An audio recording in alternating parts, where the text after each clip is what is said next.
સુરતના હજીરા વિસ્તારમાં આવેલ એમએનએસ કંપનીમાં આજે કામદારો વિફર્યા હતા અને ગેટથી માંડી ગાડીઓમાં તોડફોડ કરી હતી। વાહનોમાં આગ ચંપી જેવી દુર્ઘટનાઓ બનતા પોલીસના ધાડે ધાડા ઉતારી દેવામાં આવ્યા હતા।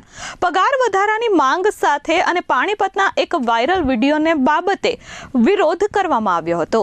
હરિયાણાના પાણીપતમાં એક કર્મચારીના મોતનો વિડીયો સોશિયલ મીડિયા પર વાયરલ થયા બાદ તેની ગંભીર અસરો સુરતના હજીરા સ્થિત MNS Arcelor Mittal Nippon steel કંપનીમાં જોવા મળી છે, જ્યાં એસએમપી પ્લાન્ટ 3ના પ્રોજેક્ટ સાઇટ પર કાર્યરત મોટી સંખ્યામાં કોન્ટ્રાક્ટ બેઝ કર્મચારીઓએ અચાનક કામ રોકી ઉગ્ર હોબાળો મચાવ્યો હતો।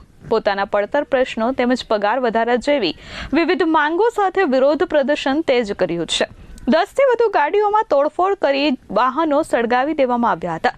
શ્રમિકો દ્વારા કારમાં તોડફોડ કરવામાં આવી છે। આ સ્થિતિને ધ્યાનમાં લઈ હાલ ચાંપતો પોલીસ બંદોબસ્ત ગોઠવી દેવામાં આવ્યો છે। ક્રાઇમ બ્રાન્ચ અને એસઓજીની ટીમે પ્લાન્ટ પર પહોંચી તાત્કાલિક જ બંદોબસ્ત ગોઠવ્યો છે। જો કે આ વિરોધ બાદ લાર્સન એન્ડ ટુબ્રોએ એક સ્ટેટમેન્ટ રિલીઝ જારી કર્યું છે અને કહ્યું કે જ્યારે પણ ગુજરાત સરકાર દ્વારા લેબર કોડનું નોટિફિકેશન લાગુ કરવામાં આવશે ત્યારે તેના તમામ નિયમો તાત્કાલિક અસરથી અમે લાગુ કરી દઈશું। પાણીપતમાં જે એલએનટી કંપની છે એના વર્કર્સને જે આંદોલન થયું એ વિડીયો અહીંયા સુરત ખાતે વર્કર્સના ગ્રુપમાં વગેરે વાયરલ હતા। એને લઈને એ લોકો પણ પોતાની માંગણી સંતોષવા માટે સવારે હડતાલ પર બેઠા હતા, જે અંગે પોલીસને જાણ થતાં પોલીસ દ્વારા તાત્કાલિક તેમની સાથે વાતચીત કરીને સમાધાન કરવાનો અને સમજાવવાનો પ્રયત્ન કરેલ, જે દરમિયાન પથ્થરમારો વગેરે ચાલુ થતાં પોલીસ દ્વારા સ્વિફ્ટ એક્શન લઈને જે જવાબદારો છે એમની વિરુદ્ધ કાર્યવાહી કરવામાં આવી। હાલ પરિસ્થિતિ શાંત છે, બીજો કોઈ જ ઇસ્યુ નથી।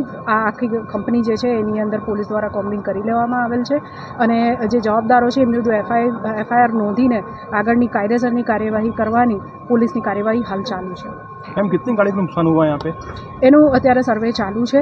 જે ગાડીઓ છે અહીંયા પ્રાઇવેટ જે તે ટાઈમે હતી એમાં આગ લગાવીને પથ્થરમારો ને એવું શરૂ થયું હતું, જે તે સમયે પોલીસ અહીંયા હાજર હતી, જેથી ઝડપી એક્શન લેતા વધુ નુકસાન થયેલું નથી। मैडम टीयर गैस ना कितना सेल 70થી વધુ ટીયર ગેસના શેલ પોલીસ દ્વારા છોડવામાં આવેલ છે।